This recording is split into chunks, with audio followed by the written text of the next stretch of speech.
If you care about faith, family, and freedom, listen up. I'm proud to partner with AMAC, the Association of Mature American Citizens. While AARP pushes a woke agenda, AMAC is fighting for Social Security, election integrity, and to make the Trump tax cuts permanent. You can get an AMAC membership for as little as $12 a year, and it includes your spouse. You also get discounts, benefits, and the AMAC magazine packed with conservative insight. Go to amac.us/Kirk and join the movement. That's amac.us/Kirk. Do it today. All right, my question to you is aimed at Trump's pro-life perspective on the abortion issue, and that is, why do you believe in pro-life policies and like the pro-life movement, but only up until the point of birth?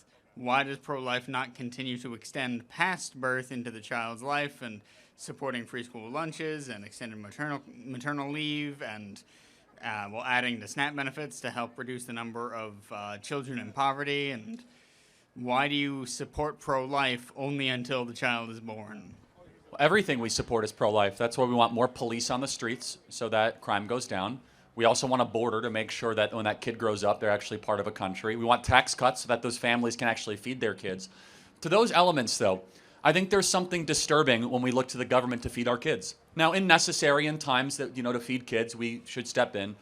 But is government really the first step to try to make sure a kid has a meal? But is that not, and just about verbatim quotes from those, from that Bible and Jesus that you're always talking about? Yes, well, hold on. Feed the hungry and clothe the poor and support everybody. That's a third and fourth important point. Yeah. That's where I believe Christian charities and churches should step up and feed and to clothe and to be a helping hand, not government. In fact, we used to be a country that we had a lot more private charities going and helping people in need. In fact, I would make a contention, if the government cut all of its social welfare, every church would step up to make sure that no kid went hungry in this country and that no kid would die of starvation. We are a very generous people. And what we have found in Europe, when the government grows to such an extent, private charity basically goes under. Also, I do want to make sure it's clear. Child starvation is not an issue in this country. 5 to 10% of kids experience what they call food insecurity. Mm-hmm. That's like a very opaque term. But 50% of our children are obese or overweight. Yeah. We do not have a child starvation issue. Mm-hmm. We have a child obesity problem. We're feeding our kids too much of the bad food, not too little of food that they need. Yeah. Finally, so those two issues do go hand in hand, because lower income families are not able to afford. See, that's actually not true. Higher nutrition, or the more nutritious, healthier foods that they make a conscious choice to buy bad stuff. Study after study shows that bad stuff is cheaper, and they can get more food that way. They can't afford to eat fancy local organic Caesar salads from Whole Foods. They can afford to eat a sandwich off the dollar menu because they only have like $2.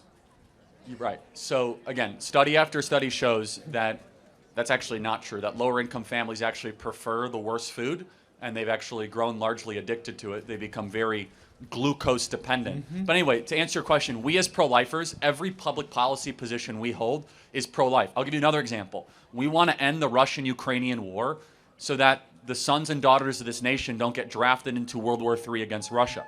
So everything we believe is through a pro-life prism. Okay.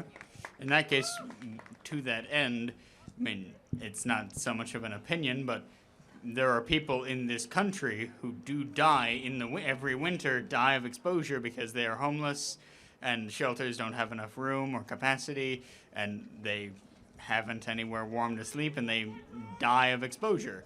So with that in mind, would you support increased funding for homeless shelters in the country? No. Homeless shelters are not the issue. When homeless die on the streets of Chicago, it's because they do not want to go inside. They're told repeatedly by police and other organizations. There are churches that will put them in, gymnasiums that will put them in, but they decide to stay on the streets. Funding is not the problem of homelessness. Drug usage, mental issues, and also just a overly liberated view of who actually gets to live on the streets is the issue. Thank you very much. I got to get to the next question. All right. Thank you.